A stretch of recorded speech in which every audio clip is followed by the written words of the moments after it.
Hey there, I just quickly wanted to update you on Figma Motion. I've been playing around with it for a couple of minutes now and it's really amazing. So I just thought I'll quickly take you through this. This is not a deep dive video. I'll surely make one diving deep into each and every feature.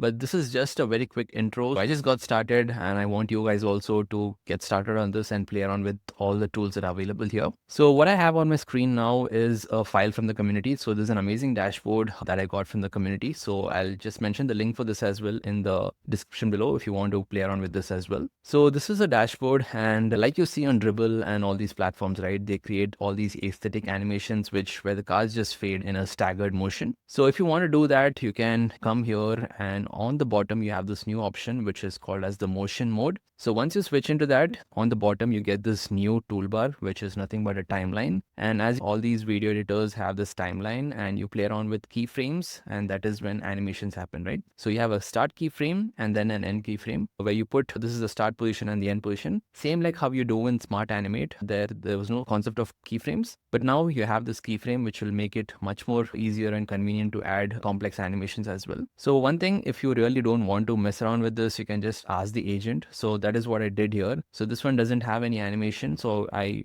just click on this and you go into agent, and here you can see that I've already tried it, right? So I just went into this and I said, give me a staggered animation. So this is the prompt that I've given, add staggered fade in animation here. And you can see that it has added all the keyframes here, right? So these are all the keyframes. And if I just play it for you, so I tap on the play button, you can see the animation happening, right? So let me just resize this. And this is a very basic fade in animation. So all the cards are getting faded in one by one. So the very first time I gave this, it was not a very detailed prompt, right? It was just 2 or 3 keywords here, and it did a pretty good job, but it was in a reverse motion. So all I had to say is that reverse the stagger, because the bottom cards were coming first and then the top cards. So I just said reverse the stagger, and it just made this, and this is the output that I got. And you can just play around with it, right? So it is very simple. You have these different keyframes that are happening. So this is nothing but a keyframe. This a rhombus that you see here, the shape that you see here is called a keyframe. And from here, you just give a start key and an end keyframe. So in this,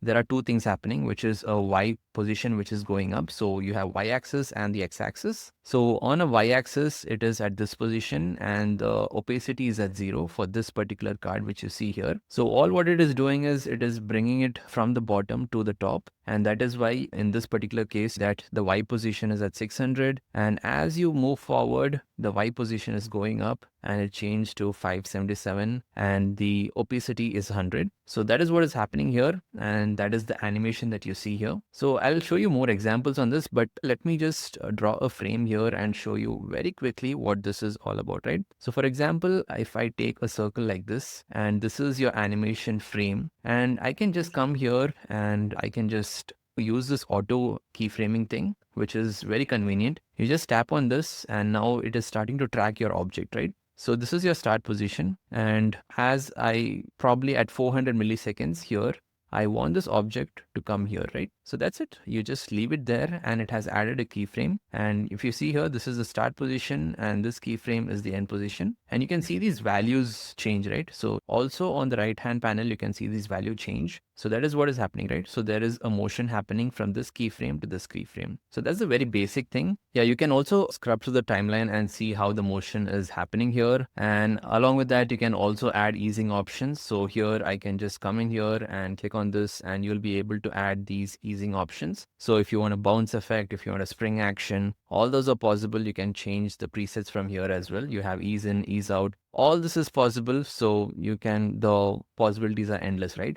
So that was just a very basic thing on how these keyframes work. But now let me just come back because I want to show you how powerful this is. So I'll just delete this and we'll come back to our example here. So as you saw, this was the basic example which the agent created, and it was too basic, right? But for example, let's say you want to come here and animate these as well, right? So you want to have an increasing graph here, or even this one, or the bar graphs, you want to increase it. All those you can probably ask the agent, but you don't have to do that because Figma gives you the freedom to do all these manually, right? So for example, if I bring this particular piece outside, so I'm just gonna bring this particular element outside and I'm gonna show you how to animate this, right? So this will give you an idea. So here I have this particular arc right here. So what I can do is I can just go to this auto animate keyframe and come here, and at the first keyframe I want this to go here, so I'll just leave it there, and probably 600 milliseconds I want to bring it back into this particular shape here, and that's it. Your animation is ready. That was so simple, right? So there you go. It was so easy. I can just play it once again for you. There you go. And we can add a loop as well. So this is the complete time frame of this one, so I'll just bring the total duration back to this, and I can just loop it. So now you'll see it loop, or you can do a back and forth as well. It happens, right? And then on top of this, you can also add an easing. So if I come here, I can probably change this to ease in, ease out. If I want a spring, that is also possible. So let me just show you how this works. So you have that spring kind of an effect, right? So all that physics, Bezier curves, all that is possible. So I just showed you that, and this is something which I manually did it. So I went ahead and tweaked each and everything here, and this is much more smoother. So let me just show you how this one works. So I'm just going to play this, and you can see how smooth this is, right? So I'll just hide the UI here, and I'll just zoom in, and you can see the details, right? So each and everything comes with a slight bounce here, and that it feels very aesthetically smooth. All these things that you see on Dribble, those very fancy aesthetic animations. So this is pretty much it, right? So you can see here, it just fades in each one by one, and you can see the graphs going up.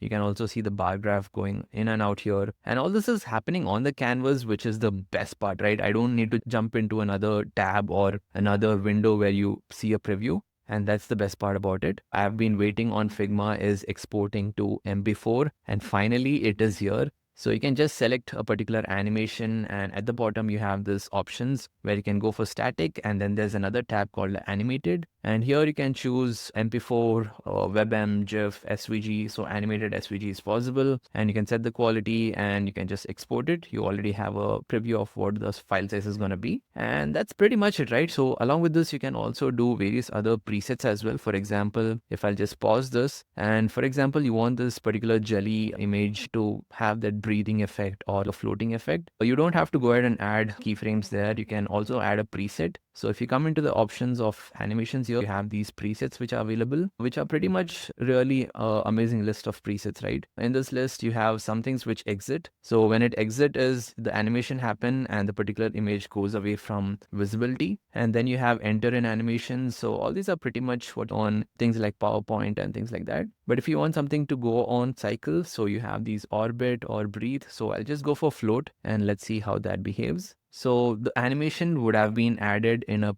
different time. So you just have to go ahead and tweak it. So there you go, it's here. So I must be able to see the animation. So I'll just play it there, and that, right? So there is this float on animation that is happening, which is pretty cool. So yeah, you can just go ahead and play around with all these presets and animate keyframes on your own. And yeah, just give it a try and quickly get a hang of it, right? And surely we're going to do more deep dive videos into Figma Motion. So stay tuned for more such videos, and I'll catch you with the next one.